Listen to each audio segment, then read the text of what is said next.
Армысыз құрметті көрермен, серікті арнасында қазалаудан қорытынды жаңалықтары, студияда Рахат Рахымжан. Биыл аймақта 12.590 заңды тұлға, 60.257 дара кәсіпкер, сондай-ақ 65.603 шағын және орта бизнес өкілі салық төлеуші ретінде тіркелген. Облыстық мемлекеттік кірістер департаментінің мәліметінше жергілікті бюджетке түскен қаражат өңірдегі ең өзекті мәселелерді шешіп, тұрғындардың өмір сүру сапасын арттыруға және ауқымды инфрақұрылымдық жобаларға жұмсалуда. Толығырақ сюжеттен көрейік. Мемлекеттік кірістер органдарының негізгі міндеті бюджеттің кіріс бөлігін және мемлекеттің экономикалық қауіпсіздігін қамтамасыз ету. Биыл мемлекеттік бюджет жоспары 108%-ға орындалса, өткен жылдың осы кезегінде 145%-ды құраған. Салықтық түсімдер бойынша республика көлемінде облыстар арасында республикалық бюджет жоспарының орындалуынан бірінші орында болсақ, түсім қарқыны бойынша үшінші орында тұр. 11 айында бекітілген мемлекеттік бюджет жоспары 108% орындалып, 24 миллиард теңге артығымен өндірілсе, өткен жылдың сәйкес кезеңімен салыстырғанда түсімнің өсу қарқыны 145% құрап, 103 миллиард теңге артты. Бюджеттер кесіндісінде республикалық бюджет жоспары 109% орындалып, 15 миллиард теңге артық өндірілсе, түсімнің өсу қарқыны 143% құрап, өткен жылдан түсім 58 миллиард теңге артты. Жергілікті бюджет жоспары 107% орындалып, 9 миллиард теңге артығымен өндірілсе, түсімнің өсу қарқыны 148% жетіп, өткен жылдан түсім 45,6 миллиард теңге артты.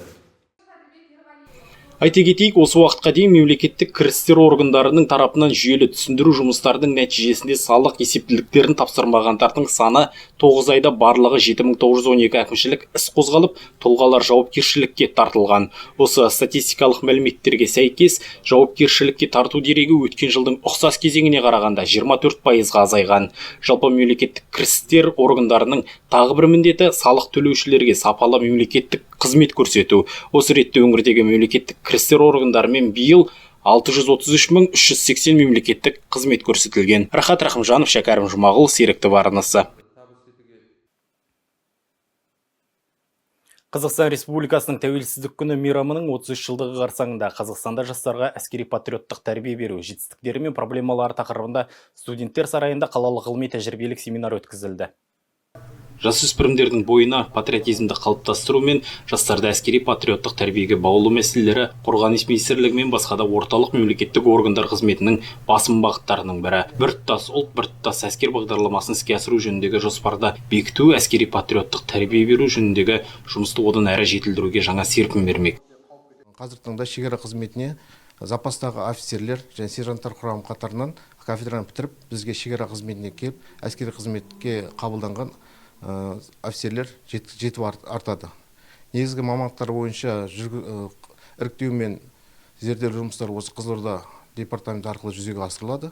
Және де осы мақсатта біз Қорқыт Ата университетімен биыл өзара ынтымақтастық туралы меморандумға қол қойдық. Басты мақсатымыз сыр елінің жастарын әскери қызметке қабылдау, тұрақты қызметке пен қамтамасыз ету. Қазақстандық жауынгерлердің ерлігін, қажыр қайратын, олардың бір-біріне деген достық және бауырмалдық көмегін, от пен оқтың ортасындағы жанкешті тағдырын бүгінгі жастарға үлгі өнеге ретінде және оларға шынайы әскери-патриоттық рух беру үшін ұдайы түсіндіріп отыру ұсынылды. Қазіргі оқып жатқан негізгі мамандықпен қоса жаңа әскери мамандықты да қоса алып шығатын негізгі мүмкіндік болып саналады. Және де келесек осы әскери кафедраға тапсыратын жалпы студенттер көп қой қазіргі уақытта. Әскери қызметші болатын, форма киіп, әдемі болып жүргісі келетін студенттер бар ғой енді. Сондай студенттер үшін бұл үлкен мүмкіндік. Қазіргі уақытта әскери кафедрада 247 студент білім алуда. Жыл сайын орта есеппен 120 студент оқуын аяқтап, 130-140 студент жаңа оқу жылына қабылданады. Әскери кафедра екі бағдарлама бойынша білім береді: запастағы лейтенант және запастағы сержант. Запастағы лейтенант бағдарламасы бойынша студенттер 2 жыл оқиды, ал запастағы сержант бағдарламасы 1 жылға созылады. Әскери кафедраны аяқтаған соң студенттер запастағы лейтенант шенін алып, офицер болу мүмкіндігіне ие. Рахат Рахымжанов, Шәкәрім Жұмағұл, серікті арнасы. Биыл сәуір айында біртұтас тәрбие бағдарламасы аясында Қызылорда облысы әкімінің жүлдесіне арналған Сыр лигасы жобасы бастау алған болатын. Жоба барысында жастарды тәрбиелеуге бар күш-жігерін жұмсаған түрлі республикалық байқаулардың жеңімпаздары марапатталды.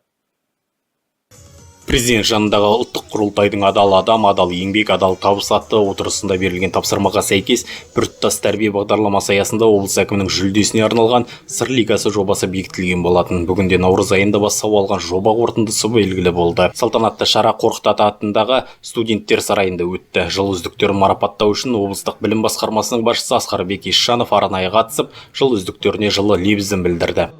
Бірнеше республикалық аймақтық сайыстарда біздің өрендеріміздің бәсі биіктен көрінді. Ауыз айтып, толтырар жетістіктерге жеттік. Біздің мақтанарлығымыз биыл біздің 7 әріптесіміз, яғни 7 педагог республикалық үздік педагог сайысының жеңімпазы атанды.